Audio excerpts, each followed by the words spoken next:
윤석열 대통령 탄핵 소추안에 국회의원 전원이 참석한 가운데 찬성 204표로 국회를 넘었습니다. 여당 내 최소 23표의 이탈이 나온 것으로 보입니다. 네, 윤석열 대통령은 결코 포기하지 않겠다면서 입장을 내놨는데요. 향후 전국 향방을 김기흥 전 대통령실 대변인 박원석 전 정의당 의원과 함께하겠습니다. 어서 오세요. 안녕하세요. 네, 지금 국민의힘에서 이탈표가 12표로 지금 탄핵을 찬성을 했고요. 네. 무효와 기권까지 합하면 23명이 반대표를 던지지 않았습니다. 어떻게 네. 보셨습니까? 사실 이거에 대해서 기권하고 무효가 지금 11표 아닙니까? 이거가 찬성이냐 반대냐 그런 부분에 있을 때 국민의힘의 당론은 탄핵 부결이었습니다. 그렇다면 부결을 위한 방법은 반대를 할 수도 있고요. 기권을 할 수도 있고 무효를 할 수 있습니다. 그래서 이른바 이탈이라고 하는 표현이 맞다면 이탈표는 12표입니다. 그러니까 이 부분에 대해서 어떻게 보냐면 한동훈 대표가 사실상 그 계엄이 선포됐을 때 누구보다도 위헌적이고 위법적이라 국민들과 함께 막겠다 했을 때 계엄 해제 18명이 했습니다. 그리고 최근에 있었던 원내대표 경선 과정에서 김태호 후보 같은 경우는 탄핵 찬성을 얘기했죠. 그때 34표가 나왔습니다. 예. 근데 그런 34표와 앞서 말씀드린 18표에 비했을 때 그리고 한동훈 대표가 공개적으로 투표에 참여를 해서 찬성을 해달라고 했는데 사실상 12표가 나왔다고 한다면 이거는 한동훈 대표의 얘기 부분에서 소위 말해서 리더십이 통하지 않았다 이렇게 얘기를 하고 싶고요. 저는 오늘 광화문도 있었고 여의도도 지나갔지만 많은 분들이 찬성과 반대를 했습니다. 그래서 저는 개인적으로 대통령이 탄핵되는 이 시점은 사실 어떻게 보면 되풀이되면 안 되는 상황이지 않습니까? 엄중하고 어떻게 보면 좀 슬픈 현실이라고 볼 수 있습니다. 그래서 저는 야당에서는 정치적 승리라고 얘기를 하시는데 저는 우리가 이거를 승리했다, 패배했다 이 관점이 아니라 어떻게 보면 대통령은 정치적 어떤 책임을 물었기 때문에 헌재에서 다투면 되는 거고요. 결국은 여야가 민생, 대한민국의 안정감을 줄 수 있도록 하는 부분이 더 중요하다고 봅니다. 예, 박 의원님은 오늘 이 표결 결과 어떻게 보셨습니까? 비상계엄 사태가 있은 지 11일 만에 탄핵 소추까지 국회에서 이루어졌는데요. 그만큼 이제 국민들이 느끼신 충격이 컸고 용납할 수 없는 헌정 체제에 대한 위협이자 도전이다라는 이제 국민의 뜻이 합치됐기 때문에 오늘 국회에서 그런 국민의 의사를 받들어서 탄핵이 이루어졌다고 생각하고요. 그러니까 여당 내의 가결 부결표가 예상과는 조금 다르게 나온 게 아닌가 싶습니다. 이 표결 직전까지만 하더라도 한 20표 이상은 나오지 않겠나 이런 전망들이 우세했는데 예. 여전히 국민의힘의 국회의원들의 생각이 대다수 국민의 생각과는 매우 동떨어져 있다라는 느낌을 받지 않을 수 없고요.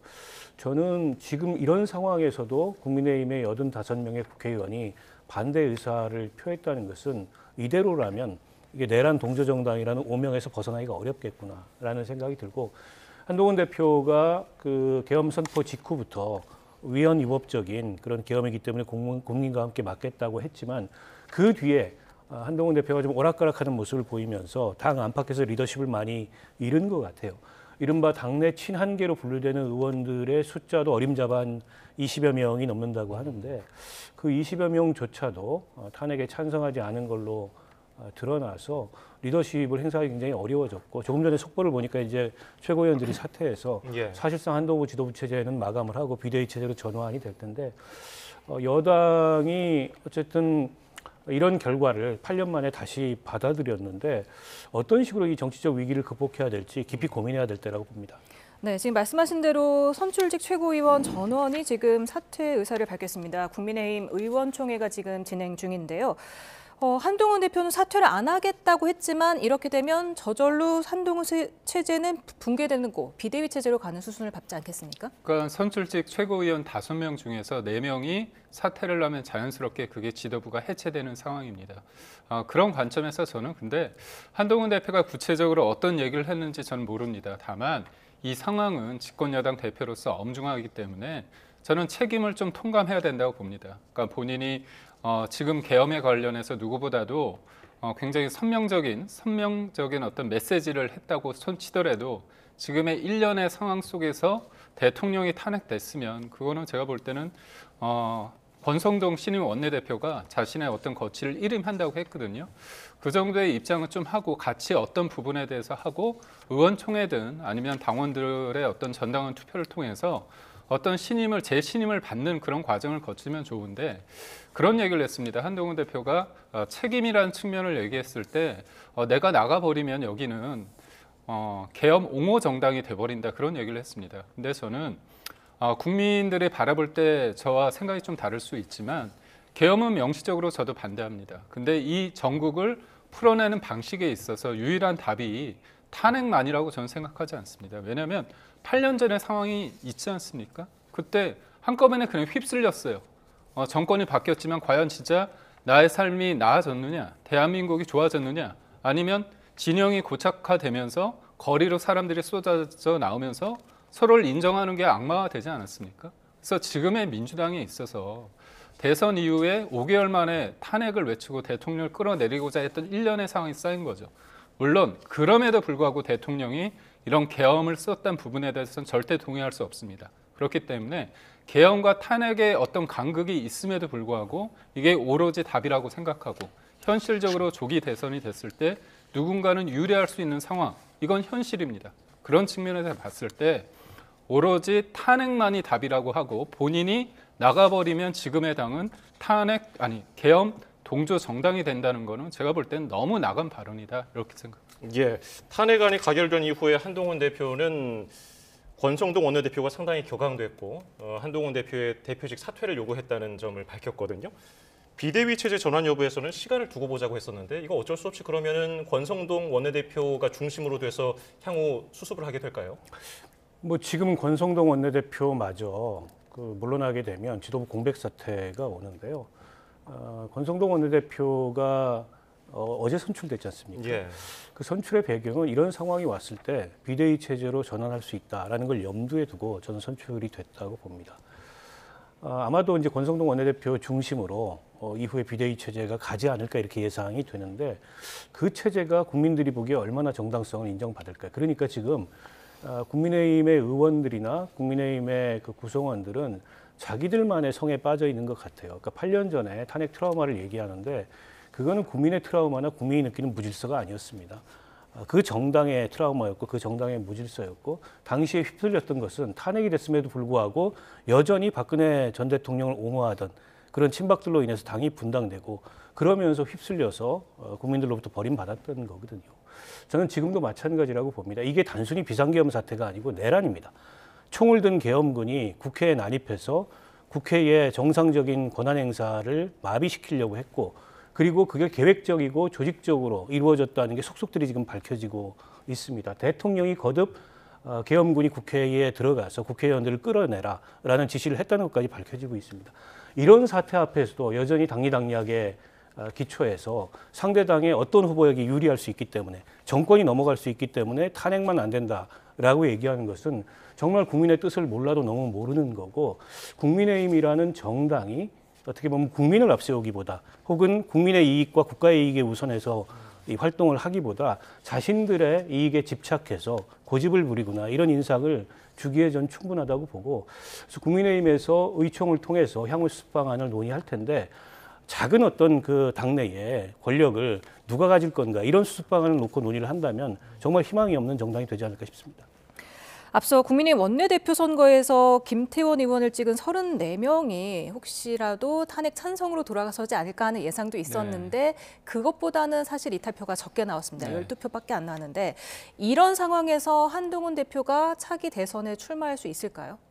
저는 그렇습니다. 한동훈 대표가 어떤 구체적으로는 잘못을 지금 논하고 있는 건 아니라고 봐요. 그러니까 당대표이기 때문에 집권 여당의 대표이기 때문에 대통령이 탄핵을 받았다는 그 엄중한 상황, 그렇다면 일련의 도의적 정치적 책임이 있는 거 아닙니까? 그럴 때는 대승적으로 자기의 어떤 책임을 얘기하고 어떤 거취에 대해서 일임을 하면 됩니다. 거기에서 구체적인 거를 그런 과정을 통해서 의원총회에서 그걸 따지면 됩니다. 근데 이거에 대해서 난 물러서지 않는다.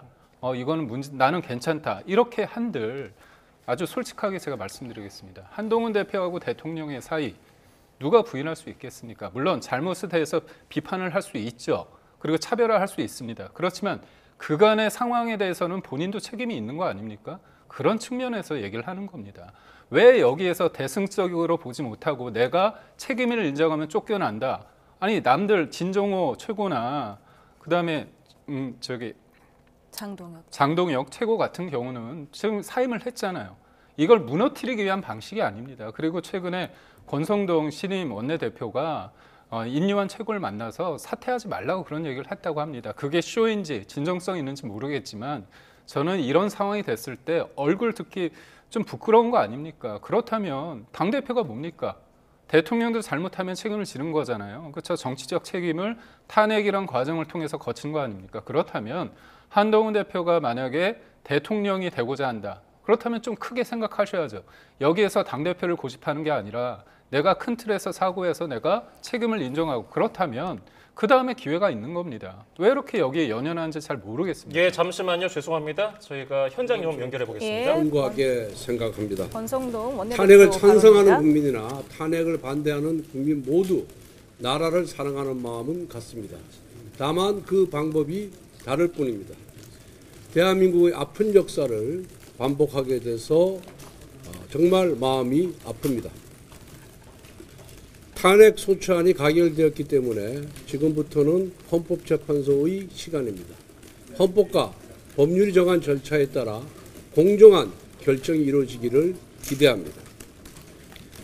국민의 일상을 회복하기 위하여 여야도 극한적인 대립을 지양해야 합니다. 대신인도 제고, 민생 안정 등 산적한 문제가 많습니다. 이제 권한대행 체제가 출범합니다.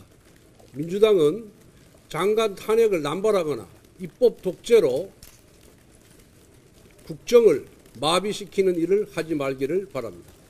이상입니다. 대표님, 비대위원 5분 사회 발표는 권한대행 체제로 가시는 건가요? 네, 권성동 국민의힘 신임 원내대표의 발언 들으셨습니다. 아픈 역사를 반복하게 돼서 마음이 아프다. 그리고 이제는 헌재의 시간이다. 공정한 결정을 기대한다고 했습니다. 예, 지금 한덕수 대통령 권한대행의 발표 오늘 들어보시죠. 국회에서 대통령 탄핵 소추안이 의결되었습니다. 국정을 책임지고 있는 한 사람으로서 이같이 불행한 상황이 초래된 데 대해 책임을 통감하며 국민 여러분께 머리 숙여 사죄드립니다. 지금 이 순간 무엇보다 중요한 사명은 국정의 혼란을 조속히 안정화시켜 예, 오늘 탄핵안 가결 이후에 임시 국무회의를 소집하고 총리 주재로 이제 회의를 진행하는 내용이 아까 예정돼 있었는데요. 관련된 모두 발언이었고요. 잠시 뒤에 메시지가 나오거나 그러면 저희가 바로 현장 연결해서 전해드리도록 하죠. 네, 이제 권성동 원내대표가 조금 전에 이제는 헌재 시간이다 이렇게 말하지 않았습니까? 이제부터는 어떤 식으로 흘러가게 됩니까? 어떤 절차를 밟게 됩니까? 일단 헌법재판소의 그 심의가 시작이 될 거고 오다가 이제 뉴스를 잠깐 봤더니 문영배 헌법재판소 소장 대행이 신속하게 재판 절차를 진행하겠다 이런 입장을 밝혔고요. 지금 현재 이제 정원이 재판관 정원이 9명인데 공석이 3명이 있습니다. 그래서 국회 추천 몫이어서 국회에서 추천을 했는데 아직 임명 절차가 진행이 안 됐거든요. 우선 그 3명의 공석인 헌법재판관을 임명하는 게 우선돼야 되지 않을까 싶습니다. 물론 6명 체제에서도 심의는 이루어질 수 있지만 결정을 하기는 어렵고 결정의 정당성 논란이 따를 거기 때문에 신속하게 그 재판관 결원 부분을 보완을 해야 될 것 같고 근데 이제 권한대행이 그걸 임명할 수 있느냐 뭐 이런 그 질문도 있는데요. 근데 이건 국회 추천 몫이기 때문에 대통령의 재량이 거의 없습니다. 그냥 형식적인 임명만 하는 거여서 임명에 별 문제가 없을 것 같고요. 그렇게 되면 이제 최장 180일까지 헌법재판소법에 따라서 심의를 하게 되는데 내년 4월 19일이 되면 2명의 헌법재판관이 또 임기를 마치게 되는데요. 그 2명의 헌법재판관은 대통령 추천 몫입니다. 때문에 그때 가서 이 심의를 마치지 않은 상태에서 결론이 발생하면 권한대행이 임명을 해야 되는데 거기에는 이제 논란이 따를 겁니다. 왜냐하면 권한대행의 권한은 형식적으로는 대통령의 모든 권한을 위임받지만 현상유지 이상을 넘어서는 권한 행사에는 논란이 따를 수밖에 없거든요. 그래서 예상컨대 내년 4월 19일 이전에 결론이 나지 않을까 이렇게 생각합니다. 예. 권성동 원내대표 조금 전에 입장 밝힌 내용 좀 더 살펴보면은 헌법이 정한 절차에 따라서 공정한 결정이 이루어지길 바란다. 국민 일상 회복을 위해서 여야도 극한 대립을 지양해야 한다. 이렇게 말했는데 이제 과거 사례를 다시 또 떠올려 보지 않을 수가 없어요. 네. 박근혜 전 대통령 탄핵안 가결 이후 한 달여 만에 여당이 갈라섰잖아요. 당시에는 이제 탄핵에 찬성한 의원들이 당을 나갔죠. 그 중에 한 사람이 또 권성동 현재 원내대표인데 네. 이번에는 그런 뭐 분당 수순에 대해서 어떻게 당에서 전망하고 있습니까? 저는 분당은 없을 거라고 생각합니다. 그 이유는 뭐냐면 한동훈 대표가 관련해서 지금 국회의원이 아닙니다. 그리고 한동훈 대표의 어떤 메시지나 그런 부분에 대해서 저는 존중하고 맞는 부분이 있다고 봅니다. 근데 다만 본인의 생각을 당 국회의원들과 함께 했느냐 이 부분에 대해서는 조금 절차적 하자가 좀 많아요. 그러니까 의원총회라는 게 굉장히 중요합니다. 그러니까 어떤 중지를 모으는 과정이거든요. 근데 대통령도 여러 가지 뭐 계엄이란 걸 얘기했을 때 가장 문제가 되는 게 뭡니까? 절차 아닙니까? 그러니까 야당의 어떤 끊임없는 특검과 탄핵에 대해서 대통령 입장에서는 불만을 가질 수 있습니다. 저도 되게 답답해요. 그렇지만 그렇다고 손치더라도 그거를 본인이 가지는 강력한 카드, 그 과정의 발동 요건이 되는지 그리고 소위 말해서 국헌을 문란하게 하는지 그 과정이 쟁점 아닙니까? 그렇다면 한동훈 대표도 중지를 모아서 해야 되는데 그런 부분이 있고 또 하나는 이른바 친한계라고 불리는 분들이 대부분 비례입니다. 초선이고 비례대표는 만약에 분당이 됐을 때 나갔을 때 제명을 해줘야 되는데 국회의원이 그러니까 국민의힘이 의총에서 3분의 2 찬성을 해줘야 됩니다. 누구 좋으라고 하겠습니까? 안 해줍니다. 그리고 무엇보다 오늘의 상황의 리더십이 12표 아닙니까? 그러니까 본인이 친한계라고 생각하는 사람도 20명인데 12표가 나왔다는 거고요. 공개로 입장을 처음 게 7명인데 플러스 5표 나왔다는 건 사실 국민의힘 입장에서는 의원들 입장에서는 한동훈 대표의 어떤 발언과 그런 행동에 대해서 무게를 두지 않았다는 겁니다. 두 번째는 뭐냐면 실질적으로 과거의 경험이 있습니다. 새누리당이 그때 탄핵 이후에 바른정당인가 바른미래당 헷갈리는데 바른정당으로 분화되지 않았습니까? 그 이후에 대선도 지고요, 총선도 지고 지방선거를 져서 결국 반기억의 카드가 언제였냐? 21년 재보궐선거였습니다. 그 과정에서 굉장히 피폐하게 된 거죠. 그런 관점에서 봤을 때 과거의 경험을 통해서 뻔히 보이는 수다. 그리고 무엇보다도 원의 대표로서의 한계도 명확하고 어떤 리더십을 제대로 구현하지 못했다는 측면에서 지금의 현재는 분당 가능성이 없다. 그러니까 지금의 국민의힘이 지지율이 떨어지는 면에 있어서 대통령의 어떤 문제를 제기하는 분도 있지만 대통령과 한동훈 대표의 불화, 그런 어떤 두 분의 어떤 신뢰가 회복되지 못하는 면, 물론 대통령도 책임이 있겠지만 한동훈 대표가 과연 그거를 20년 지기로서 과연 대통령을 잘 안다고 했는데 과연 제대로 한 게 맞는지 본인의 생각대로 좀 생각했던 게 아닌가에 대한 비판이 좀 강한 게 있습니다. 그렇기 때문에 지금 현재로선 예단할 수는 없지만 분당 가능성은 당분간은 없다고 봅니다. 네. 대통령 직무가 정지되면서 이제 한덕수 총리가 대통령 권한 대행을 맡게 되지 않았습니까? 네. 어제 권성동 원내대표가 6개 법안에 대해서 윤 대통령에게 제2요구권 행사를 요청했는데요. 이렇게 되면은 한덕수 권한 대행이 그 제2요구권을 행사하게 되니까 어떻게 보십니까? 그 부분이 이제 쟁점이 될 수 있는데요. 형식적으로는 대통령의 모든 권한을, 예를 들면 군 통수권까지 포함해서 인수를 하기 때문에 권한 대행이 권한을 행사할 수는 있습니다. 그러나 제가 앞서도 말씀드렸듯이 권한 대행은 어쨌든 대통령직의 현상 유지를 넘어서는 권한 행사를 하기가 어렵습니다. 과거에도 보면 뭐 황교안 전 총리가 권한 대행을 할 때, 그리고 고건 전 총리가 권한 대행을 할 때 거부권을 행사했던 사례가 있기는 합니다. 예. 고건 전 총리가 3건의 법률안에 대해서 거부권을 행사했는데 지금하고 그때하고 다른 점은 지금 같은 이런 내란 사태는 없었고요. 그런데다가 한덕수 총리 같은 경우에는 그 국무회의에 참석함으로 인해서 내란의 공모자 아니냐, 동조자 아니냐, 방조범 아니냐 이런 어쨌든 그 지적을 받고 있고 또 피의자여서 수사 대상이 돼 있습니다. 이런 상태에서 현상 유지를 넘어서는 권한 행사를 하기가 아마 현실적으로 어렵다고 보고 그에 따른 논란이 굉장히 클 겁니다. 따라서 국회에서 통과된 법률안을 거부권을 행사하는 그런 적극적 권한 행사는 하기 어렵다. 저는 이렇게 전망을 하고요. 만약 또 한덕수 총리가 그런 권한 행사를 하려고 들 때 국회에서 또다시 아마 이제 총리 탄핵안이 거론될 가능성이 굉장히 높고 명분이 없지 않습니다. 이게 이제 지금 이 비상계엄 내란 사태의 공범이다. 방조자다. 그리고 이제 뭐 수사기관에서도 피의자로 입건을 한 상황이기 때문에 탄핵 요건이 없는 건 아니거든요. 때문에 한덕수 총리가 권한대행으로서 향후의 국정을 안정시키는 데 있어서 무엇보다 중요한 건 지금 정통성이 있는 기관은 국회밖에 없습니다. 이렇게 되면 그러니까 국회의 의사를 존중하면서 여야와 함께 협의하면서 국정 운영을 할 수밖에 없는 그런 상황이 아닐까 싶습니다. 예. 그렇다면 김여사 특검법이랑 내란 특검법은 제2요구권 행사 없이 그냥 통과되는 겁니까? 어떻게 되는 겁니까? 저는 한동훈이 아니죠. 한덕수 권한대행이 대통령 권한대행이 할 일을 해야 된다고 봅니다. 이게 한 사람으로 되는 게 아니라 시스템적으로 대한민국은 유지돼야 되거든요. 그렇기 때문에 대통령의 권한을 정지시키고 한덕수 총리한테 위임을 한 겁니다. 그렇다면 그거는 법과 어떤 제도, 시스템 하에서 헌법에 따라서 한 겁니다. 근데 어떤 건 하고 어떤 건 안 한다? 근데 한덕수 총리는 이 정부, 윤석열 정부의 총리였습니다. 예를 들어서 대정부 질문 때 나와서, 질의 때 나가서 여러 가지 야당의 법안에 대해서 본인의 입장, 그 윤석열 정부의 입장을 강하게 얘기했습니다. 예를 들어서 양공법 같은 거 있지 않습니까? 우리가 쌀 소비가 굉장히 줄었어요. 근데 그 부분에 대해서 쌀을 생산하면 그거를 어느 정도 가격으로 계속 유지해 준다고 합니다. 그렇다면 수조 원이 들어요. 쌀 소비는 주는데 그렇다면 대체 작물로 바꿔야 됩니다. 근데 그 부분이 그러니까 민주당의 양공법 취지는 뭐냐면 농민들이 원하기 때문에 한다는데 그 세금 누구 돈으로 가는 겁니까?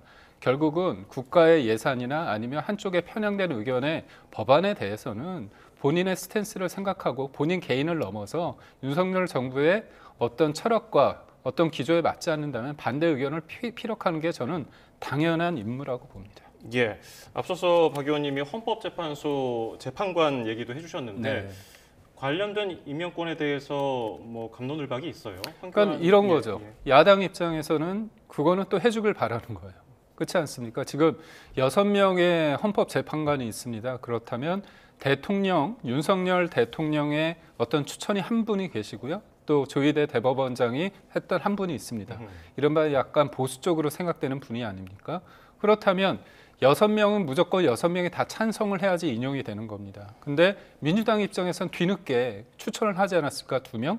그다음에 국민의힘도 1명을 하는 거죠. 불리하니까 헌법재판관을 임명을 해서 뭔가 정상화시키려고 해요. 근데 이거는 임명을 해달라고 하고 나머지 거부권 하지 말라? 이거는 유불리에 따져서 한다면 안 되죠. 결국은 국정이 운영되기 위해서는 기준점이 하나입니다. 민생과 대한민국이 지속 가능하게 그리고 운영되게 또 현재가 아니라 미래를 준비하는 것까지 다 포괄적으로 생각해서 일관성을 가져야 된다고 보고 있고 저는 지금 국무회의에 참석했던 국무위원과 국무총리에 대해서 굉장히 지금 내란 동조했다, 방조했다 그런 프레임에 대해서는 참 반대합니다. 뭐냐면 그거는 경찰이 수사를 해서 확실하게 나온 부분이 돼야 됩니까? 의혹 수준과 그런 부분은 야당의 프레임이고요. 그런 부분에 대해서 다 소위 말해서 탄핵을 하다 보면 손은 누가 키우나요? 그러니까 현실적으로 야당이 이런 부분에 대해서 탄핵은 결국은 견제의 의미가 있어야 되는데 견제가 아니라 아예 발을 잡는 거 아닙니까? 아노미 상태에서 뭘 할 수 있다고 보는 겁니까? 네. 아니 제가 이건 좀 의견을 얘기해야 될 것 같은데요. 그건 프레임이 아니고요. 수사기관이 입건을 했습니다. 강제 수사에 착수를 했어요. 그걸 두고서 프레임이라고 얘기하는 건 굉장히 잘못된 거고 결국에는 저 비상계엄의 위헌 불법성을 인정하지 않고 내란이 아니다. 이런 입장에 여전히 국민의힘 분들은 다수가 서 계신 것 같아요. 국민들의 생각과는 굉장히 많이 동떨어져 있고 권한대행의 권한 행사는 그렇습니다. 적극적 권한 행사는 할 수 없는 거예요. 소극적 범위의 권한 행사, 현상 유지 하에서의 권한 행사 이게 역대 대통령 우리 헌정사에 몇 번 불행한 일들이 있었지 않습니까? 예. 권한 행사의 전례예요. 국회에서 추천된 대통령의 재량이 개입할 여지가 없는 헌법재판관은 그냥 임명해야 됩니다. 그건 대통령이 사람을 바꿀 수가 없어요. 그건 임명하되 거부권과 같은 국회에서 다수의 의사가 합치돼서 통과된 법률을 거부하는 이건 대통령의 적극적 권한 행사의 범죄에 들어서거든요. 그건 권한 대행이 할 수 있는 권한 행사가 아니라고 봅니다. 그리고 우리 헌정 체제의 지속성을 갖는 게 국회에서 통과된 법률안을 거부하는 겁니까? 그거는 좀 말이 안 되는 얘기고, 한덕수 총리가 이 정부의 총리이긴 하지만 어쨌든 지금은 헌법상 대통령직을 인수한 권한 대행입니다. 그런데 지금 이 불법 계엄과 내란이라는 이 상황의 특수성상 결국에는 국회 의사를 존중하지 않을 수 없어요. 거기에 연루돼 있는 이 총리가 자기 마음대로 국정 권한을 행사한다는 걸 누가 용납할 수가 있겠습니까? 제가 한 말씀만 드려도 될까요? 예. 그러니까 국회를 무시하고 일방적으로 거부권, 제2요구권을 남발하라는 게 아니고요. 필요한 상황이 있을 때 사실 그렇습니다. 여야를 넘어서 뭐 양봉법이나 여러 가지 논란이 되는 법안 관련해서는 저는 그런 거는 입장을 표명하는 게 맞고, 제2요구권은 뭐냐면 3분의 2 의결로 국회에다 다시 제1을 요구하는 겁니다. 거기에서 통과되면 통과되는 거 아닙니까? 그렇기 때문에 국회의 어떤 의사를 존중하는 한 또 다른 형태입니다. 그렇다면 양국관리법 외에 김여사 특검법, 뭐 내란 특검법도 제2요구권을 행사해야 된다고 보시는 겁니까? 저는 그 부분에 있어서는 여러 가지 좀 감안을 하겠죠. 국민 눈높이에서 하는 부분이 있고, 사실 뭐 탄핵이 돼 있고요. 탄핵이 된 상태에서 헌재에서 지금 법적 다툼이 있을 거고, 대통령이 뭐 누구보다도 본인이 현장에 나와서 얘기를 한다고 합니다.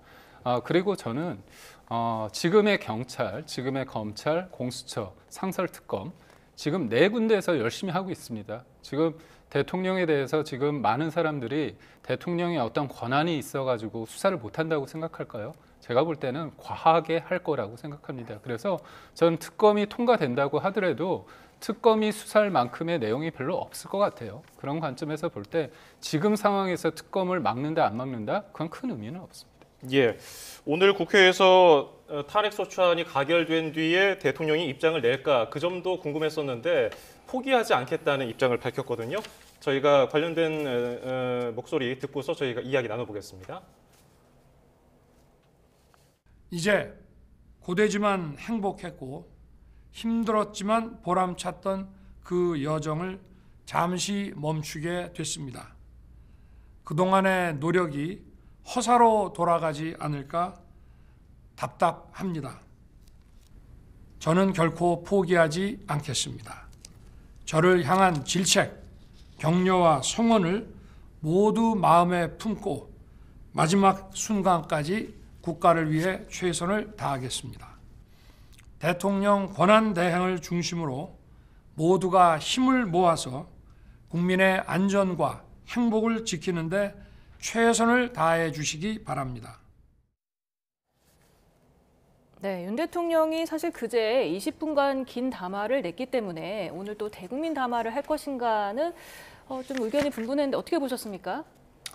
글쎄요, 담화를 내더라도 서면으로 짧게 어쨌든 국회에서 탄핵이 이루어졌기 때문에 그걸 존중하고 결과를, 그다음에 대통령 권한 대행을 중심으로 국정을 신속히 안정시켜달라, 뭐 이 정도 입장을 낼 줄 알았는데 뭐 끝까지 최선을 다하겠다, 여전히 본인의 의지를 굉장히 강조하는 그런 담화문을 발표해서 저걸 지켜보는 국민들 입장에서는 여전히 바뀐 게 없구나, 일말의 반성도, 성찰도, 뭐 후회도 없구나, 그리고 결국에는 헌법재판소 절차를 통해서 마지막까지 본인의 정당성을 주장하겠구나, 이런 느낌만 줬는데요. 국민의힘이 더 곤혹스러울 수밖에 없을 것 같아요. 그리고 앞으로 헌법재판소 절차가 진행되는 과정에서 벌써부터 들리는 얘기는 직접 본인이 자기 변론에 참석을 해서 뭐 생중계까지 요청하고 하겠다, 이런 얘기가 들리는데, 물론 뭐 그렇게 될지 모르겠습니다. 예.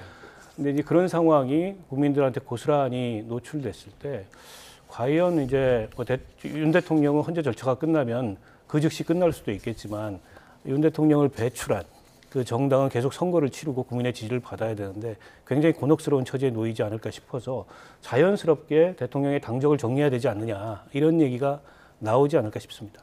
예, 대변인께서는 이 여정을 잠시 멈추게 됐다, 결코 멈춰서는 안 된다, 포기하지 않겠다, 어떤 의도, 어떤 메시지가 있다고 보셨습니까? 저는 이제 대통령이 정치적 책임과 법적 책임을 피하지 않는다고 하지 않았습니까? 예. 오늘 국회 탄핵 가결로 인해서 정치적 책임이 부여됐습니다. 그렇다면 여튼 이런 일련의 상황에 있을 때 대통령으로서 국회의 어떤 판단에 대해서 무겁게 받아들인다 얘기를 하셨으면 어떨까, 그런 생각을 해보고요. 다만 이제 본인이 이제 헌재에서 법적인 다툼을 하겠다고 하지 않았습니까? 예. 그런 측면에서 봤을 때 잠시만요, 네. 죄송합니다. 끊어서 총리의 네. 권한대행의 발표가 있겠습니다. 현장 연결합니다. 존경하는 국민 여러분, 오늘 국회에서 대통령 탄핵 소추안이 의결되었습니다. 저는 대한민국 국무총리로서 우리 국민이 처한 현 상황과 그에 이르게 된 전 과정에 대해 무거운 책임을 통감하고 있습니다. 국민 여러분께 진심으로 송구스럽다는 말씀을 드립니다. 국민 여러분, 지금 무엇보다 중요한 것은 국정에 있어서 한치의 공백도 있어서는 안 된다는 것입니다.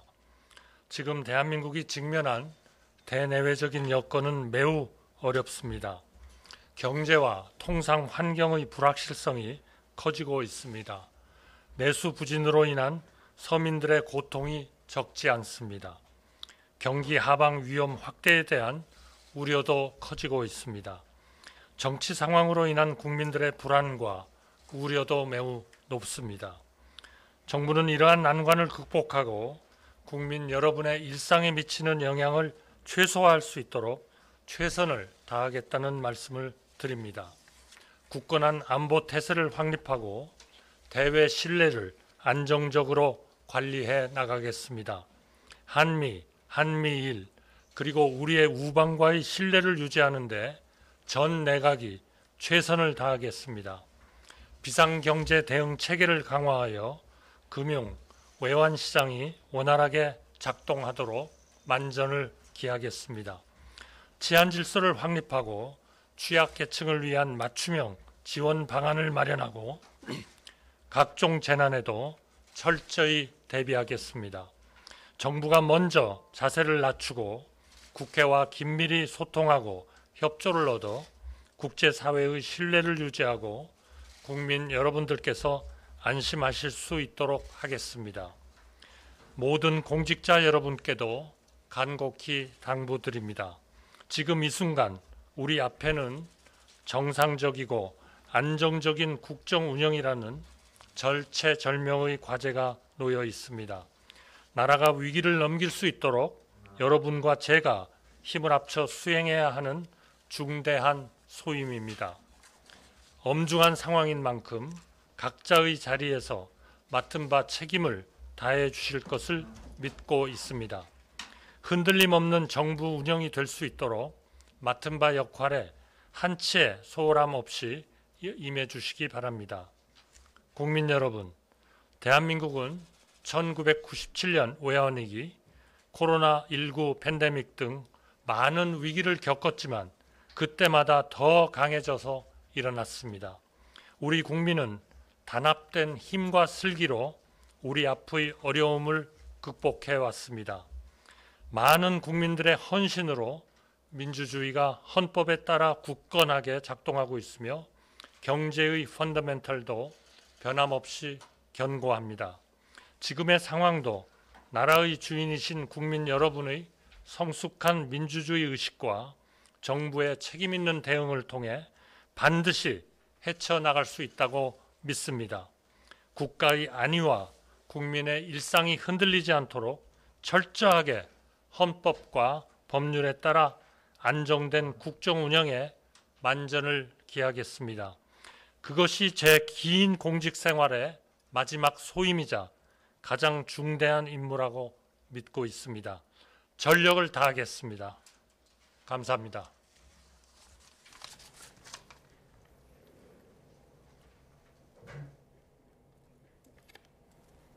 네, 한덕수 대통령 권한대행의 대통령 권한대행으로서의 첫 대국민 담화 함께 들으셨습니다. 무거운 책임을 통감한다. 국정 공백이 없어야 한다. 정상적이고 안전적인 국정 운영을 위해 최선을 다하겠다. 이런 입장을 밝혔습니다. 네.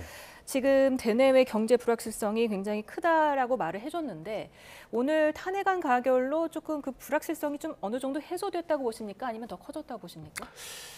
그렇게 볼 수 있겠죠. 그 불확실성이 경제에는 가장 치명적인데 오히려 탄핵안이 가결됨으로써 불확실성은 조금 줄어들었다고 보고 그리고 대외 신인도가 굉장히 위태로웠거든요.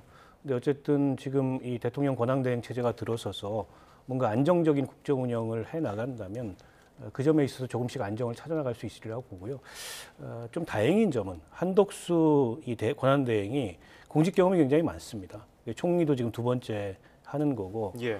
또 이제 경제부총리를 역임을 했기 때문에 경제에 대해서도 밝은 분이고 상대적으로 그래서 무리하지 않으면서 지금 전국을 안정시키는데 특히 이제 본인이 앞서 이제 담화에서 얘기했듯이 낮은 자세로 국회와 소통하고 협조를 얻겠다라는 이제 의지를 밝힌 것도 전 다행이라고 생각하고요.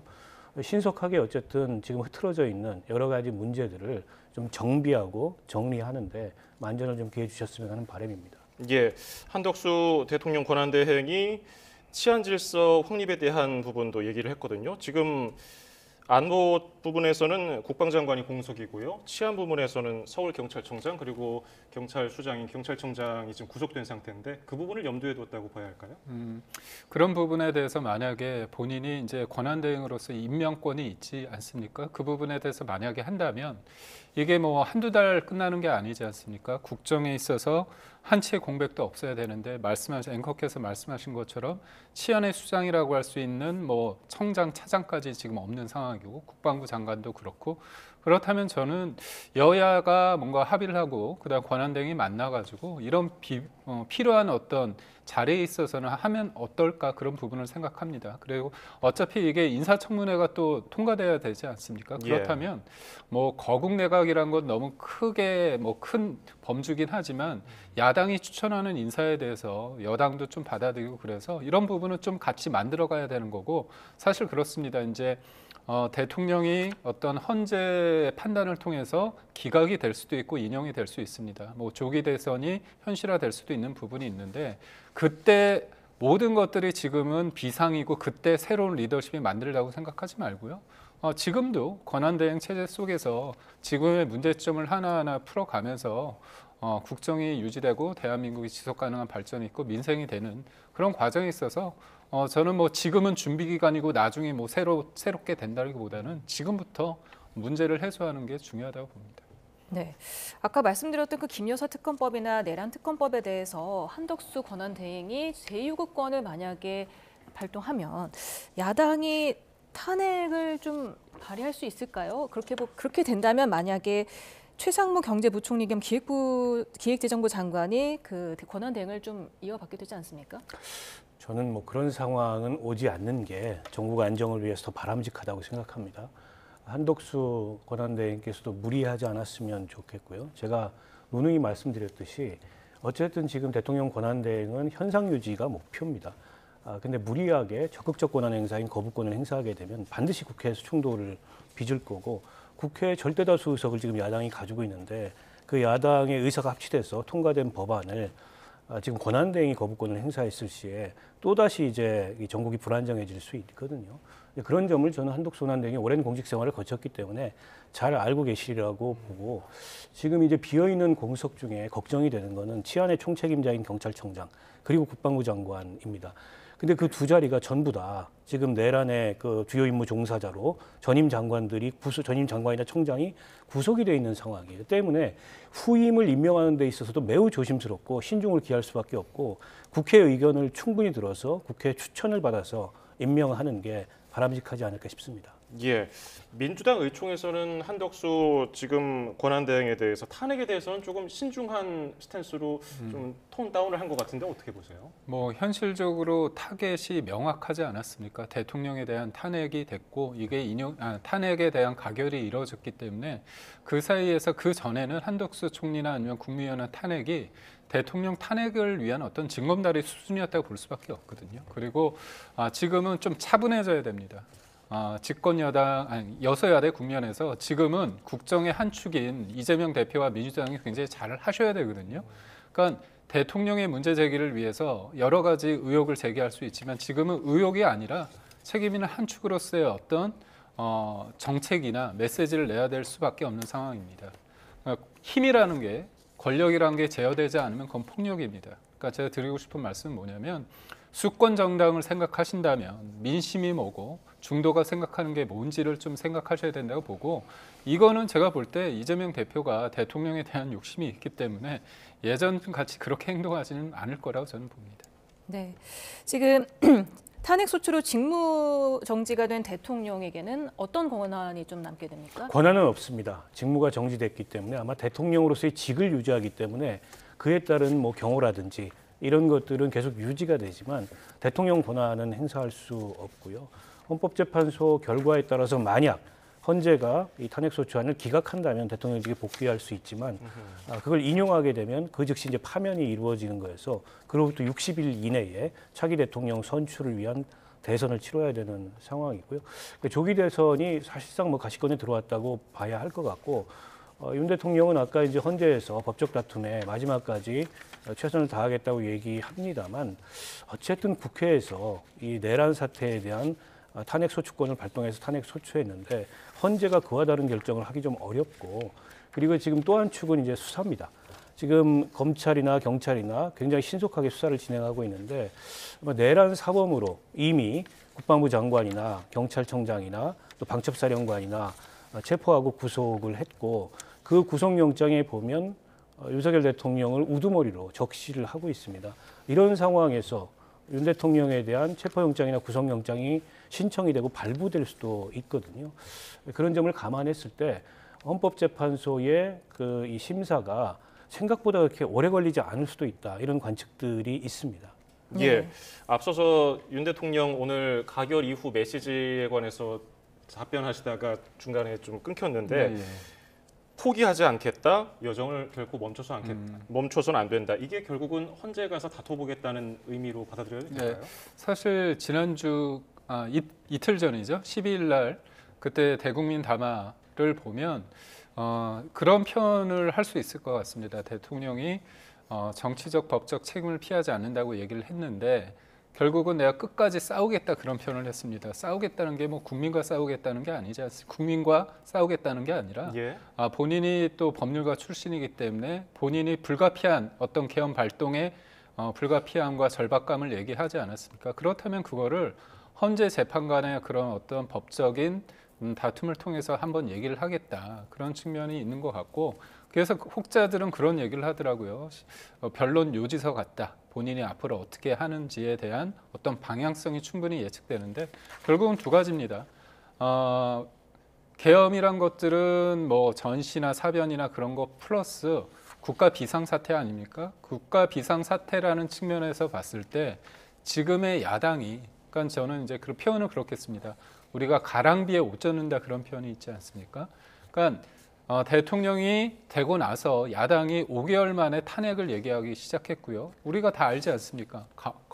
감사원장, 뭐 서울중앙지검장, 그다음 국민의원들 수많은 어떤 탄핵을 얘기했습니다. 그러니까 한 개인의 탄핵을 넘어서 사실상 국가기관을 무력화시키는 상황, 그다음에 감행 예산, 그다음에 본인의 사법 리스크를 줄이기 위한 어떤 위인설법이라고 하죠. 선거법도 사실상 허위사실 공표도 없애려고 하고 그다음에 벌금 100만 원 이상이면 피선거권 박탈인데 그걸 1000만 원으로 높이려고 하는 이런 거는 저도 사실 이제까지 저도 한때 기자였지만 20년 기자 생활에서 그런 적이 없었습니다. 결국 이런 상황을 봤을 때 대통령은 문제가 있다고 본 거죠.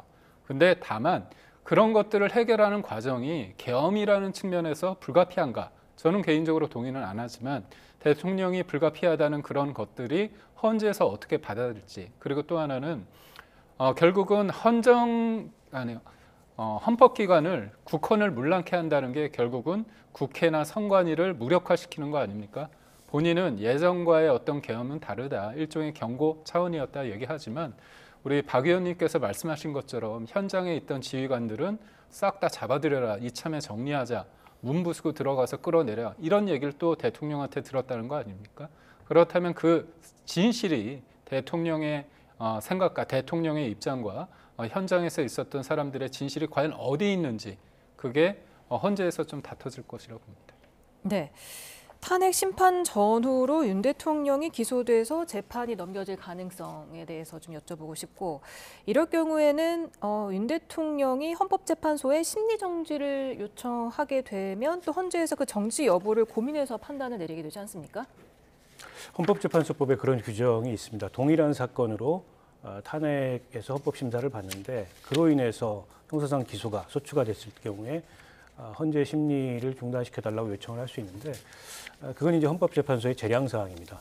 박근혜 전 대통령도 2016년도에 탄핵이 됐을 때 그 조항에 근거해서 헌재의 탄핵 심사를 중단해달라고 헌법재판소에 요청을 했지만 수용이 안 됐거든요. 물론 손준성 그 검사장 같은 경우에는 그게 수용이 돼가지고 탄핵 심사가 중단됐던 그런 사례도 있는데 그보다 훨씬 더 위중한 사건이고 어떻게 보면 우리 헌정 체제가 전복될 뻔한 그런 사태이기 때문에 헌재가 헌법재판소법에 근거해서 그런 요청을 받아들일 가능성은 거의 없다라고 보고요. 앞서 이제 기소 가능성을 말씀을 해주셨는데 저는 기소 가능성뿐만이 아니라 구속 기소 가능성이 굉장히 높다고 봅니다. 물론 대통령 직무가 정지됐기 때문에 지금 상태에서 뭐 도주의 우려가 있거나 아니면 또 다른 대통령 권한을 통한 어떤 위협이 있거나 그럴 가능성은 없지만 증거인멸의 우려는 얼마든지 있거든요. 그런 점에 비추어 봤을 때 지금까지 수사기관이 수사를 하고 있는 속도 그리고 이 내란 사건의 종범이라고 할 수 있는 주요 임무 종사자들에 대해서 전부 구속영장이 법원을 통해서 발부된 걸 감안했을 때 금명간에 구속영장이 신청되고 법원에 의해서 발부될 가능성이 매우 높다. 그러면 구속된 상태에서 헌법재판소에 이 탄핵 심사가 진행이 되는데 당연히 그 헌법재판소 탄핵 심사가 빨라질 수밖에 없지 않겠습니까? 예, 대통령 구속 가능성에 대해서 언급해 주셨는데 이에 대해서는 어떤 생각이세요?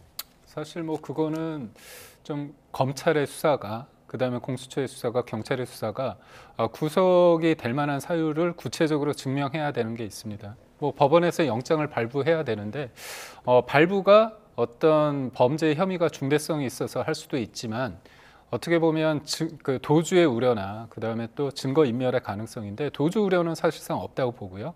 증거 인멸의 가능성이 있다고 보는데 사실 그게 있습니다. 혐의가 커도 수사를 통해서 확보한 증거가 많으면 구속을 안 시킬 수도 있습니다. 그런 측면이 있어요. 왜냐하면 이재명 대표의 위증교사 관련해서 그때 판사가 구속영장을 기각했을 때 비판을 많이 했는데 역설적으로 거기에 뭐 어떤 표현이 있냐면 구속을 할 만큼 하지 않아도 충분히 확보된 인적 물적 증거가 있다 그렇게 판단을 했거든요. 그렇기 때문에 이 계엄이라는 상황 속에서 대통령과 소위 말해서 이제 김용현 전 장관과 현장에 있던 군이나 경찰의 어떤 분들의 얘기들이 있는데 그게 명확하게 진술에 엇갈리는 차원을 넘어서 지금 수사기관이 확보한 어떤 증거가 명확했을 때는 증거 우려가 없는 거죠. 왜냐하면 증거가 많다고 생각을 한다면 그런 차원에서는 또 영장이 발부가 안 될 수 있습니다.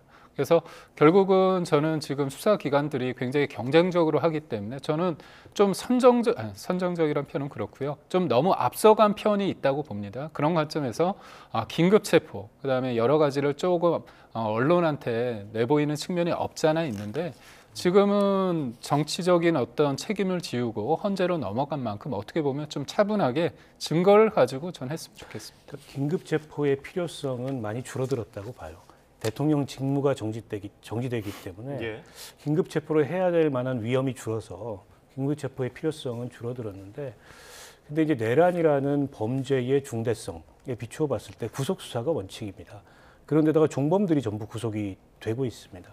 그걸 감안한다면 대통령이라는 지위에 있습니다만 지금 직무가 정지된 상황이기 때문에 구속영장이 청구될 가능성이 굉장히 높고 그것도 생각보다 빠르게 이루어질 가능성이 높다. 저는 그렇게 전망합니다. 네, 말씀하신 대로 지금 수사기관이 굉장히 경쟁적으로 수사를 하고 있는데 지금 상설특검, 일반특검이 다 국회를 통과하지 않았습니까? 네. 지금 한덕수 권한대행이 어떤 조치를 취할지 모르겠지만 이 특검이 출범하기까지는 어느 정도 걸릴 것으로 보십니까? 특검은 제가 볼 때 빠르게 해서 한 달 안에 될 것 같습니다. 그리고 또 특검이 한 달 정도의 소요가 되기 때문에 상설 특검 같은 경우는 사실상 거부권 행사를 못하는 거 아닙니까?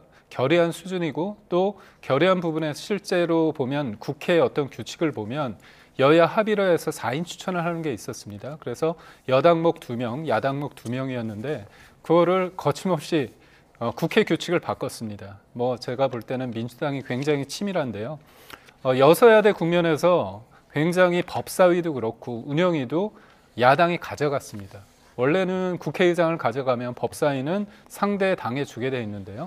국회의장뿐만이 아니라 법사위 운영위까지 다 가져갔는데 그 이유가 어떻게 보면 이런 상설 특검에 있어서의 국회 규칙을 운영해서 바꾸고 그걸 통과시키는 어떤 치밀함을 보였기 때문에 본인들이 원하는 특검은 당연히 추천을 봐서 할 수밖에 없는 상황이기 때문에 저는 앞서 말씀드렸지만 뭐 검찰이나 경찰, 공수처 일반 상설 특검을 통한 여러 가지 어떤 수사가 본격적으로 이루어지는 만큼 그 이후에 만약에 출범하는 특검 쪽에 다 내용을 넘기면 됩니다. 예. 자, 헌재가 사건 접수일로부터 180일, 6개월 안에 결론을 내야 하는데 지난 사례를 보면 노무현 전 대통령은 한 2달 정도 걸렸고요. 박근혜 전 대통령은 3달 만에 인용 결정이 나왔습니다. 이번에는 한 어느 정도 걸릴 거라고 보십니까? 글쎄요, 그건 이제 뭐 헌재가 심사를 해봐야 결론적으로 알 수 있을 텐데요. 근데 제가 앞서 말씀드렸듯이 헌법재판관들의 임기 문제가 굉장히 중요한 이슈입니다. 그러니까 지금 세석의 공석은 조만간 아마 보임이 될 것 같은데 내년 4월에 두 분의 헌법재판관이 임기가 끝나는데 4월 19일입니다. 근데 이게 대통령 추천 몫이 포함되어 있거든요. 근데 그러면 만약에 그 기간 내에 결정이 이루어지지 않으면 권한대행이 대통령 추천 몫을 추천하고 임명을 해야 되는데 예. 그건 논란이 굉장히 클 가능성이 있습니다. 그래서 2016년도 때도 헌법재판관이 한 명이 결혼이어서 8명이었는데 그 한 명의 보임을 둘러싸고 논란이 있었습니다. 근데 권한대행이 그걸 임명하는 것은 통상의 그런 현상유지를 넘어서는 권한행사이기 때문에 타당하지 않다 이런 지적이 있어서 결국에는 8명이 심사를 해가지고 임명을 했고 당시에 이정미 헌법재판소장 권한대행이 퇴임 이틀을 앞두고서 결정이 이루어졌습니다. 그래서 아마도 이번에도 두 분의 헌법재판관의 퇴임 이전에 결론이 날 가능성이 높아서 길어봐야 내년 4월 19일 이전에 결론이 나지 않겠나 그렇게 전망합니다. 예. 지금 윤 대통령이 포기하지 않겠다, 적극적 대응 의지를 밝힌 것으로 지금 해석이 되는데 내란죄냐 통치행위냐 이 점도 쟁점이 될 것 같은데요. 어떻게 맞습니다. 보세요? 그러니까 대국민 담화에서 두 가지 포인트였습니다. 첫 번째는 계엄의 불가피성. 그래서 본인이 볼 때는 지금의 야당의 어떤 공세가 그냥 단순한 비판과 그런 걸 넘어서 국정을 힘들게 하는, 마비시키는 어떤 비상 상태라고 본인은 규정을 했고요. 그래서 계엄을 했다. 그리고 계엄에서 가장 중요한 게 헌법상 권한이 있는 게 계엄입니다. 상상 속 어떻게 보면 잘 우리가 계엄하면 이 12.12 사태 해가지고 어떻게 보면 군인들이 정부를 어떻게 보면 정권을 탈취하기 위한 쿠데타 아닙니까? 근데 대통령은 그때야 계엄과는 좀 다르다고 생각하는 거죠. 왜냐하면 본인이 대통령이니까요. 그러니까 지금의 어떤 헌정 물란, 이 헌정의 발목을 잡고 있는 게 이제 국회라고 야당이라고 좀 상정을 했기 때문에 그렇습니다. 예. 그런 부분이 있고 또 하나는 대통령의 권한이 이 계엄을 선포할 수는 있는데 이걸 해제하는 게 국회 아닙니까? 해제 절차를 할 수 있는데 과연 그거를 막았느냐의 문제인 거죠. 예, 만약에 예. 막았다면 국헌문란인 거고 막지 않고 대통령 본인의 생각은 뭐냐면 이게 질서 유지라는 거 아닙니까? 그러니까 그날의 밤과 다음날 새벽까지의 여러 가지 상황을 국민들이 목도를 했습니다. 그래서 대통령이 말하는 것이 맞는지 아니면 야당이 주장하는 게 맞는지 그거는 이제 국민들이 판단하고 나아가서 그걸 헌재에서 판단을 할 것이라고 봅니다. 근데 대통령이 사실은 이제 검찰총장까지 하고 검사를 한 26년 하지 않았습니까? 저한테 예전에 그런 얘기를 했어요. 자기는 막연하게 질문하는 것보다 아주 구체적으로 날카로운 질문에 있어서 자신이 있다는 거죠. 그러니까 본인도 검사했을 때 상대 변호인들은 대형 로펌입니다. 김현장도 있었고 태평양도 있었고 그랬기 때문에 어떤 사안에 대해서 내가 법적인 부분을 치밀하게 준비하고 있고 이게 박근혜 전 대통령은 헌재에서 사실 다투지 않았습니다. 소극적으로 대응을 했죠. 그리고 변호인도 굉장히 부족했습니다. 근데 이번에 김홍일 전 방통위원장도 제가 볼 때는 합류하는 것으로 알고 있거든요. 그렇다면 그 부분은 대검 중수부장도 했고요. 그리고 법적인 부분이 있어서 이 사안을 대통령 개인의 문제가 아니라 이 부분에 있어서의 어떤 대통령이 탄핵되는 부분에 대해서 막고자 하는 어떤 법률가도 있고 지금 초반에는 어떻게 보면 이제 내란죄의 어떤 위험성에 대해서 주장하는 분들이 좀 목소리가 컸다면 그에 반해서 대통령의 어떤 통치행위다, 헌법적 결단이라고 주장하는 헌법학자들도 좀 목소리를 내고 있거든요. 그렇다면 대통령 입장에서는 정치적인 어떤 책임은 지금 부여받았지만 법적인 책임에 있어서는 내가 할 말은 충분히 하겠다. 그렇기 때문에 뭐 끝까지 하겠다. 그래서 국민들에게 일종의 이제 혼란을 끼쳐드린 부분에는 유감을 표명을 했지만 잠시 자리를 한다. 그런 쪽으로 표현한 것 같습니다. 국회 무력화 시도 여부 이 점도 헌재에서 쟁점이 될 것 같은데 이런 의견에 대해서는 어떻게 보십니까? 그러니까 내란에 대해서 이게 고도의 통치행위다라는 주장은 그 신군부 세력이 과거에 그 내란 사건 재판을 받을 때 제시했던 이론인데 그게 이제 법원에 의해서 다 배격이 됐습니다. 고도의 통치 행위일지라도 헌법에 의해서 설치된 헌법기관의 권능을 폭력으로 무력화시키려고 한 경우 사법심사의 대상이 된다 해서 다 유죄 판결을 받았고요. 이번이 정확하게 그 경우에 해당한다고 생각합니다. 국회도 그렇고 국회도 그렇고 선관위도 그렇고 계엄법에 따라서 그 권한 행사를 중지시킬 수 없는 기관입니다. 근데 그런 기관에 계엄군을 투입해서 국회에 이 계엄 해제 결의를 막으려고 했고 또 선관위에 서버를 탈취하고 선관위를 장악하려고 했던 이 장면들이 다 국민들을 통해서 확인이 됐기 때문에 아마 그거는 뭐 법원이 합리적으로 판단을 할 거라고 보고요. 그러니까 지금 윤 대통령은 계속 이제 본인이 자기 방어 프레임을 내세워서 한편으로는 정치적인 결집을 촉구하고 한편으로는 헌법재판소에서 이 탄핵소추에 대해서 마지막까지 다퉈보겠다라고 하고 있는데 저는 거듭 말씀드리지만 또 다른 한 축이 이제 수사라는 축이 있거든요. 그 수사라는 축이 지금 진도가 가장 빠릅니다. 근데 이제 내란 종범들이 이미 다 내란죄로 구속이 됐어요. 그리고 조만간 기소가 될 가능성이 높습니다. 그러면 당연히 그 주범인 어떻게 보면은 내란의 수괴로 지목되고 있는 윤 대통령에 대한 구속 기소가 거의 불가피하거든요. 그렇게 됐을 때 과연 그 상황에서 헌법재판소가 다른 판단을 할 수 있을까라는 점에 비추어 봤을 때 헌재 결정 속도가 굉장히 빨라질 수 있다. 이 점을 다시 한번 말씀드립니다. 예. 네, 방금 신윤정 기자가 대통령 신분이 유지되면서 월급이랑 관저 사용, 경호 의전이 다 유지된다고 하지 않았습니까? 월급이 올해 연봉이 대통령 연봉이 2억 5,493만 3천 원입니다. 헌재에서 탄핵안이 인용될 때까지는 계속 받는 거잖아요. 그렇죠. 뭐 신분과 예우, 의전, 경호는 유지되기 때문에 직무정지와 관계없이 뭐 급여도 그에 따라서 지급이 될 거고요. 그러니까 권한이 행사됐기 때문에 대통령으로서의 공식적 권한은 일체 행사 못하지만 나머지는 뭐 그대로라고 볼 수 있을 것 같습니다. 네, 윤석열 대통령 경호는 계속 유지가 되는데 한덕수 대통령 권한대행에 대한 경호 임무를 수행할 전담 경호대까지 편성했다 이렇게 대통령 경호처가 밝히지 않았습니까? 네. 그렇게 되면은 윤 대통령에 대한 경호도 기존대로 하고 한덕수 권한대행에 대해서도 하니까 경호비가 이중으로 드는 건가요? 아무래도 뭐 이중으로 든다고 얘기를 하겠지만 실질적으로 지금까지 대통령이 어떤 일정을 소화하는 데 있어서 경호 인력이 일정이 이렇게 많은 건 아닐 거 아닙니까? 사실상 이제 관저에 머물면서 법적 대응을 논의하기 때문에 그런 측면에 있었을 때 관저를 지키는 있었을 때 경호와 대통령을 수행하면서 권한 대행으로서 국무총리가 하는 어떤 경호는 인적이나 아니면 드는 비용이나 그런 여러 가지 뭐 차량이 동원되는 부분에 있을 때 그 비용의 차이는 좀 있을 것 같습니다. 그래서 뭐 대통령이 사실상 여기 보면 직무가 정지됐지만 집무실도 나갈 수는 있습니다. 그렇지만 예전에 보면 노무현 전 대통령이나 박근혜 전 대통령 같은 경우도 당시 청와대 집무실은 사용하지 않고 대부분 관저에 머물렀다고 합니다. 네, 그리고 잦은 하야와 난리 만약에 탄핵됐을 경우에는 대통령이 전직 대통령으로서의 예우를 못 받게 되는 거죠? 그 전직 대통령 예우에 관한 법률이 있습니다. 그 법률에 따라서 전직 대통령에 대한 예우가 중단되는 사유가 있는데요. 우선 첫 번째로는 임기 중에 탄핵이 됐을 경우에 전직 대통령 예우가 배제되고요. 두 번째로는 금고 이상의 형을 받아서 확정됐을 경우에 전직 대통령에 대한 예우가 배제됩니다.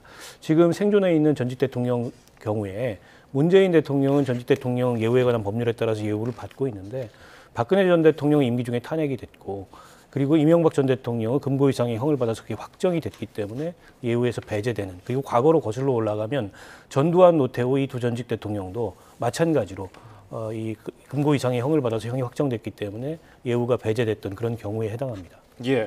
그러면 이제 헌재 심판을 받고 나서 기각이냐 인용이냐 둘 중에 하나 시나리오가 이제 흘러갈 텐데 만약 기각이 된다면은 대통령으로서는 임무 즉시 복귀하는 겁니까?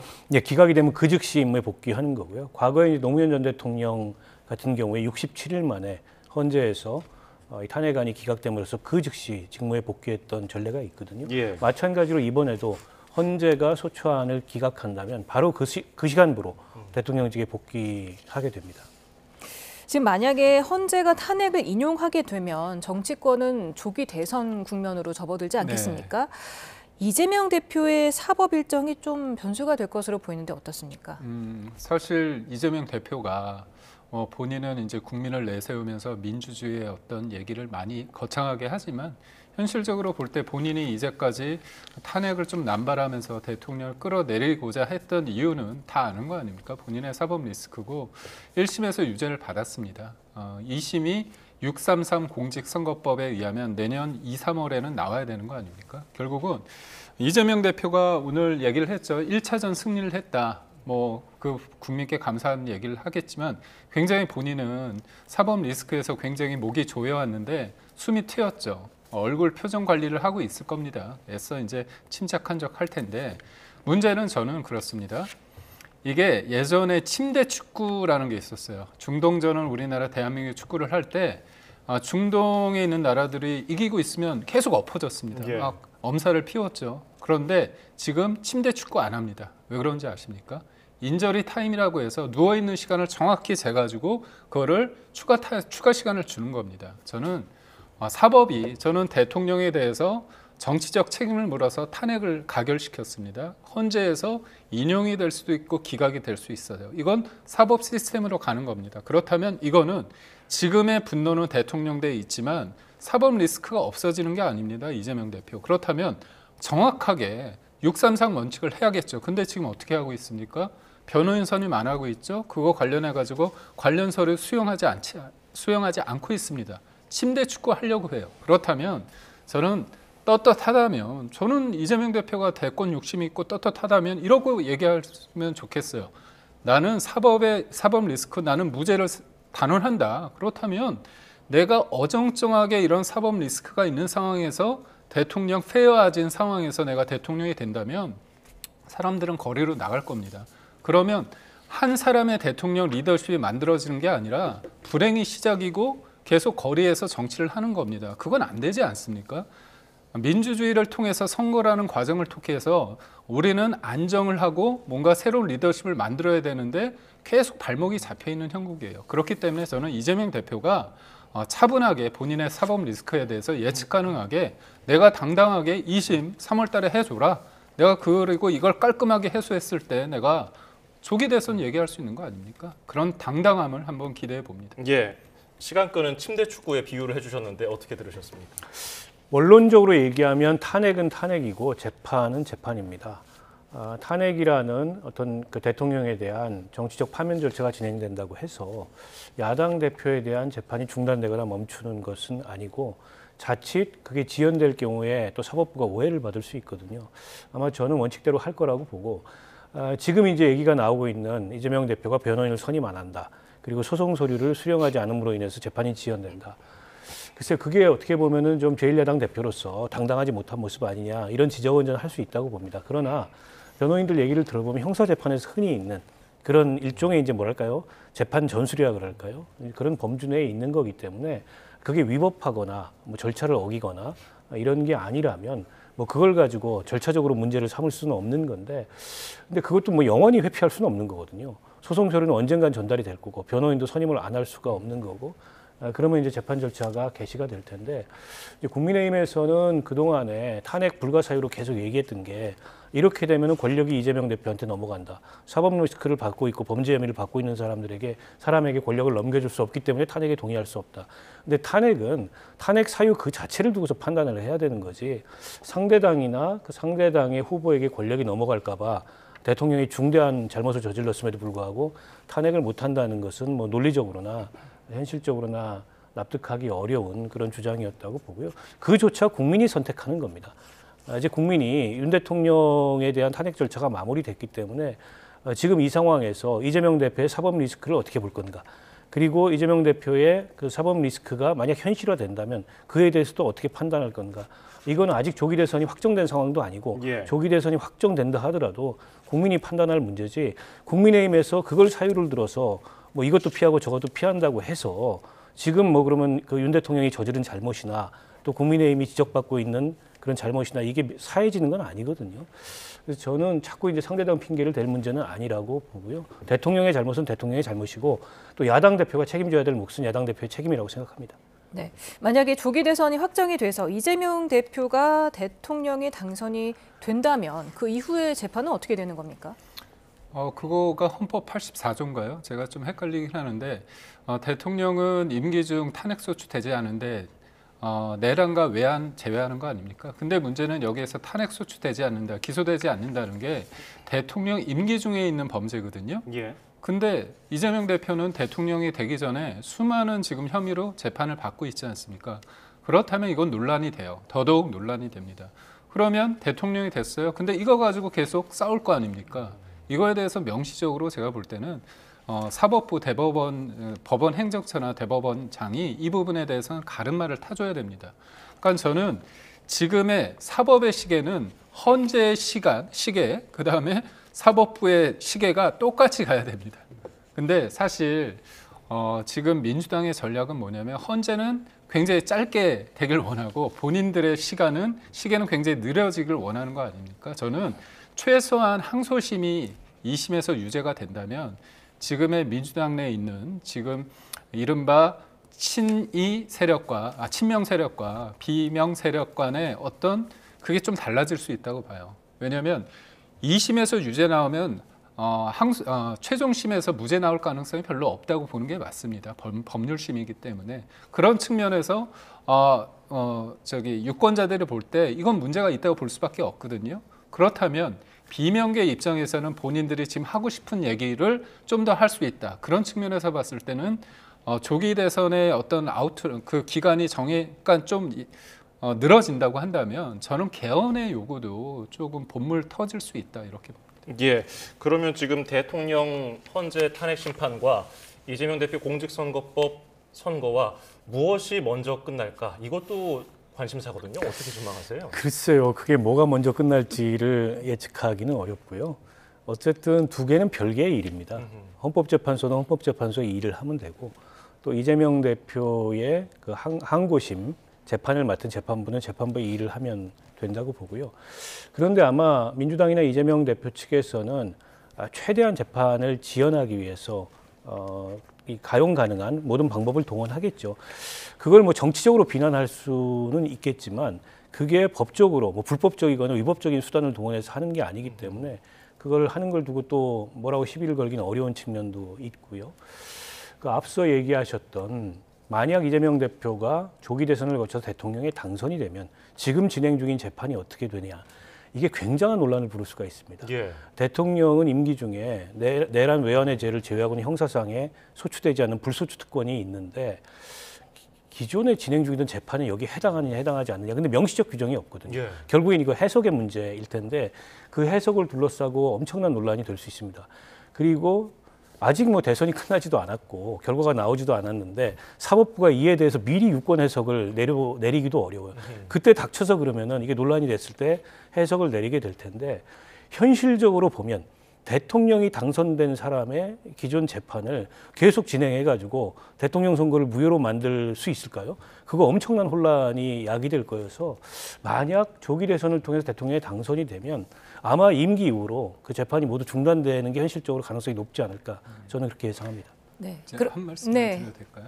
그러니까 결국 헌법의 아버지들이 이런 부분에 대해서 생각을 못했던 겁니다.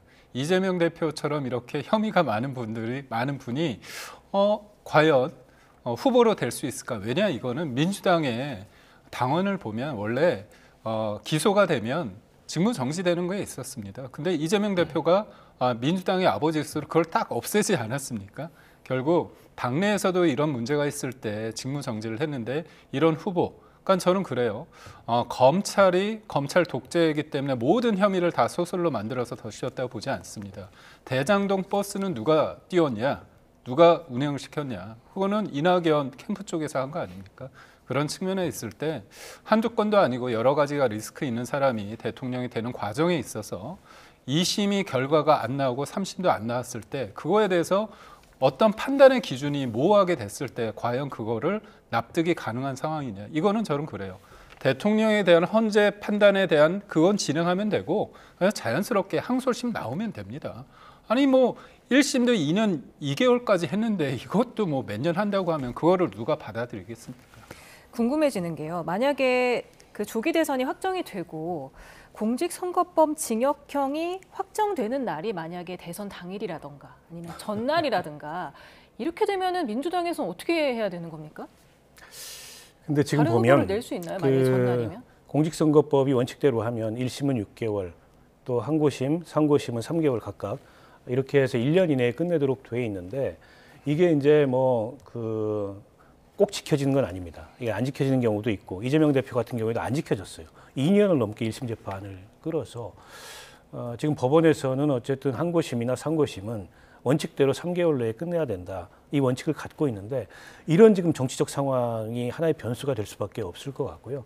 게다가 이제 본인들이 가용 가능한, 동원 가능한 모든 지금 재판 지연 수단을 쓰고 있기 때문에 과연 3개월 내에 끝낼 수 있을지 다소는 좀 의문이고, 게다가 2심이 확정되면 이제 3심, 상고심 같은 경우에는 사실 심리는 없습니다. 그냥 법리만 보는 거여서 그것도 이게 법리가 뭐 복잡한 문제가 아니기 때문에 빨리 날 수는 있겠으나 지금 조기 대선이 언제 열릴지 모르겠지만 최장 헌재에서 6개월을 심사한다고 보고 6개월 내에 과연 2심까지 3심까지 끝날 수 있을까 쉽지 않아 보입니다. 그런 면에서 봤을 때 앞서 이제 우리 김 대변인 얘기하셨듯이 원래 민주당의 당원 당규에 따르면 형사상 기소만 돼도 직을 내려놓고 무죄를 증명한 이후에 직에 복귀하는 게 기존에 이제 당원이었는데 그거 다 없앴지 않습니까? 예. 그리고 지금 민주당의 현실은 어쨌든 이재명 대표가 그런 무거운 사법 리스크에 놓여 있지만 뭐 이재명 대표를 그렇다 그래서 뭐 직을 그만둬라 대선 후보 안 된다 그럴 만한 상황이 아니에요. 거의 뭐 이재명 대표 일극 체제가 확고해져 있기 때문에 이대로라면 그냥 대선에 가는 겁니다. 항고심에서 유죄가 나와도 저는 갈 거라고 보고 그래서 제가 이제 앞서 말씀드렸듯이 대통령이 됐을 때 이제 그런 논란이 빚어질 가능성이 있고 근데 앞서 이제 질문하셨던 대선 당일날 이 선거법이 확정이 돼가지고 그러면 어떻게 되느냐? 저는 당선 무효된다고 봅니다. 만약 대선 결과가 발표되더라도 판결 내용이 대법원 판결이 확정되면 그 순간 뭐 피선거권을 다 상실하는 거기 때문에 그건 당선 무효가 되겠죠. 예. 만약에 조기 대선이 성사된다면은 헌재 심판이 있은 후부터 60일 이내에 대통령을 뽑아야 되는데 야당에서는 지금 사실 이재명 대표가 유일한 대권 주자입니까? 뭐 유일할지는 모르겠습니다만 가장 유력한 대권 주자인 건 맞고 또 민주당 내부에서 뭐 이재명 대표 이외에도 대권에 대한 지향이 있는 분들이 몇몇 분들이 계시지 않습니까? 예. 이제 그런 분들이 이 탄핵 소추 이후에 어떤 움직임을 보일지 모르겠어요.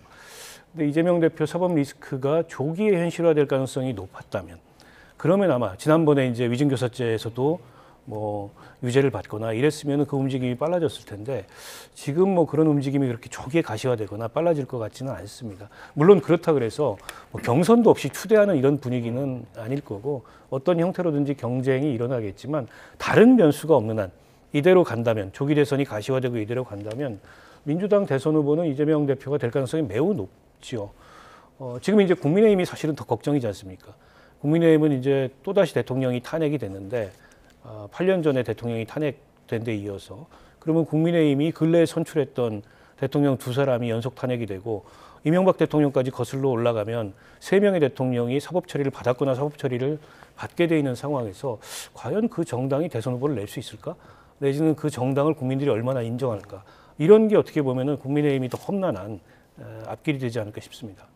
만에 하나 그 공직선거법 징역형이 조기에 좀 확정이 돼서 다른 후보로 대선을 치르게 된다면 어떤 인물이 좀 나올 것으로 보십니까? 사실 뭐 그렇다면 이제 비명계 후보가 나올 수도 있고요. 아니면 일극 체제이기 때문에 이재명 대표가 소위 말해서 이제 교도소 가더라도 뭔가 그 친명 후보를 굉장히 본인의 어떤 뭐 표현이 그렇지만 대리를 하는 대리청정처럼 바지라고 하고 싶지만 여튼 그럴 수 있다고 봅니다. 근데 이제 문제는 결국은 저는 최종심 전에 2심이 유죄가 나왔을 때 좀 판이 바뀔 수 있다고 봅니다. 그러니까 2심이라는 것들은 왜냐하면 저도 보면 대한민국이 이렇게 역동적일지 모르겠습니다. 그러니까 사실 윤석열 대통령 후보가 어떻게 만들어졌을까? 문재인 정부의 검찰총장이었습니다. 그 당시에 상대당 민주당 같은 경우는 유력한 대선 주자가 많았죠. 뭐 안희정 지사도 있었고 박원순 시장도 있었고 김경수 전 지사도 있었는데 어떻게 됐습니까? 사법 처리되고 뭐 안 좋은 일들이 좀 있었죠. 결국은 이쪽은 너무 후보가 많고 또 보수 쪽에서는 후보가 너무 없었는데 결국은 윤석열이라는 사람을 통해서 정권 교체를 했습니다. 결국은 어떤 사안에 대해서 절실하느냐의 문제입니다. 대세가 중요한 게 아니라 내가 절실하면 포용을 할 수도 있는 겁니다. 지금 윤석열 대통령에 대한 어떤 비판이 뭐냐면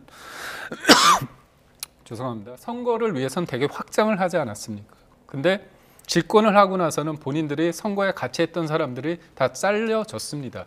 그러니까 결국은 선거는 외연을 넓히고 중도를 확장하는 거의 싸움인데 이재명 대표의 어떤 지금 사법 리스크에 대해서 지금은 대통령에 대한 어떤 관심사 때문에 이게 좀 작아 보이지만 시간은 흘러갑니다. 그렇다면 그게 도드라지는 거예요. 그러니까 윤석열 대통령의 어떤 여러 가지 문제 때문에 이렇게 물이 차 있다가 이게 사법의 영역으로 헌재로 넘어가면 물이 내려가면 이재명 대표의 사법 리스크가 도드라질 수밖에 없는 환경이라고 보고 지금 저는 그렇습니다. 저는 개인적으로 개헌주의자인데 대통령이 탄핵되고 제왕적 대통령제가 되면서 누구도 뒷모습이 아름답지 못했습니다. 그렇다면 이참에 개헌에 대해서 한번 생각해 보자. 그렇다면 주자 중에서 후보 중에서 내가 2028년 대통령이 된다면 28년 그건 총선하고 같이 할 수 있는 거거든요. 임기를 한 2년 동안 한 다음에 이 어떻게 보면 제왕적 대통령제를 바꿔보자. 개헌을 한번 던진다고 본다면 이재명 대표 입장에서 5년을 다 꽉 채우고 싶겠죠. 그렇지만 사람들 입장에서는 반 이재명의 전선을 개헌을 통해서 구축을 한다면 한번 해볼 만합니다. 저는 그런 관점에서 이게 정치 공학적인 게 아니라 하다 보니까 너무 힘든 거예요. 사람들 입장에서는. 그렇다면 똑같은 사안에 대해서 똑같은 방식으로 대응하기보다는 같은 잘못을 위해서 개인의 문제가 아니라 이거는 어떤 구조의 문제라고 생각한다면 개헌을 얘기할 수 있고 저는 이쯤 되면 사람들 너무 피곤합니다.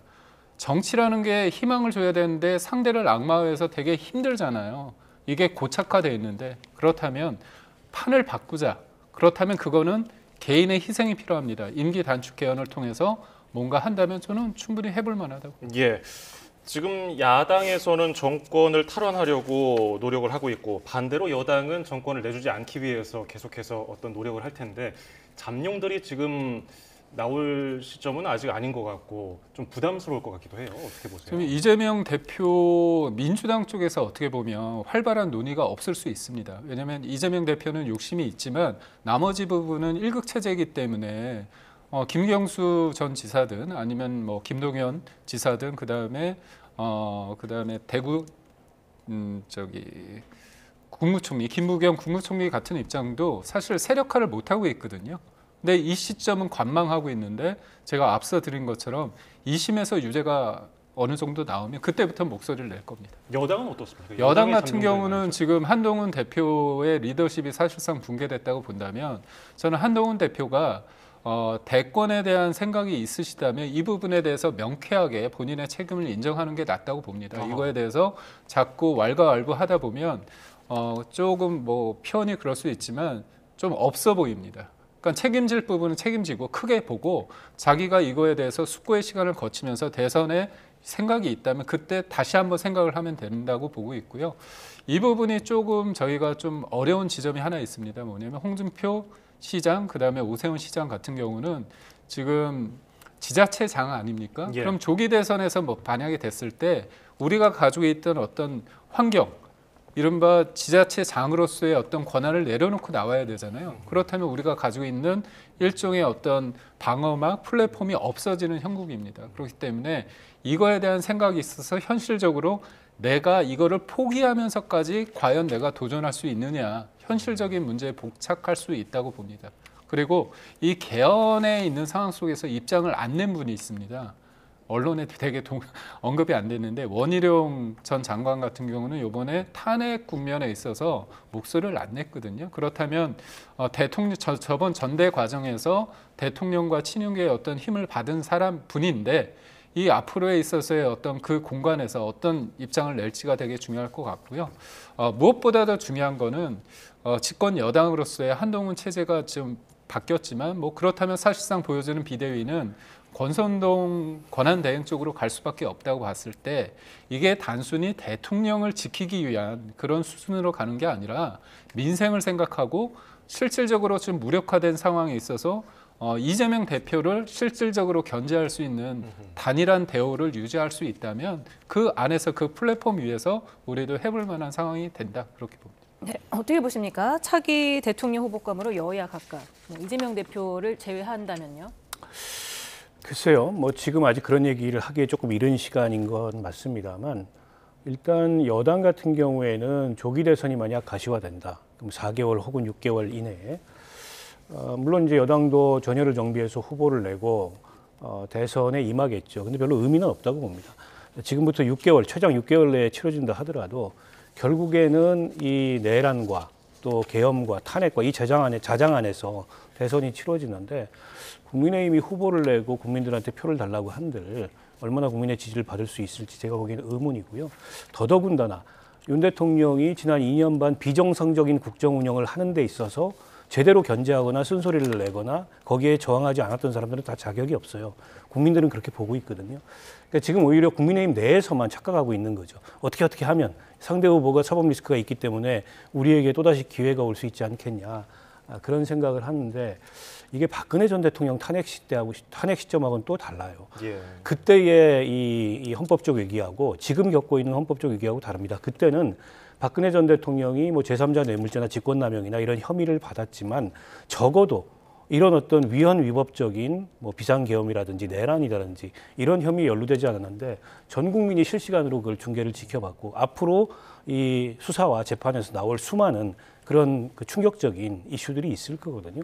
이런 상황에서 대선을 치를 때 지금 국민의힘에서 생각하는 것처럼 뭐 빠른 시간 내에 이게 회복이 가능하다, 저는 거의 불가능하다고 보고요. 별 변수가 안 될 거다 이렇게 봅니다. 오히려 관심이 가는 대목은 이재명 대표의 사법 리스크가 지금보다 구체화된다면 민주당 내부에서 어떤 흐름이 있을 건가, 그리고 민주당 이외의 야당에서 대선 후보가 나올 건가, 이런 것들일 것 같아요. 거기다 더해서 앞서 이제 개헌 얘기를 하셨는데 사실은 우리가 10년도 안 되는 기간 내에 이렇게 대통령이 2번 탄핵을 당하는 헌법적 위기를 맞고 있는데 이게 사람의 문제이기도 하지만은 이 시스템의 문제, 이 권력 구조의 문제, 이 헌법 체제의 문제이기도 하거든요.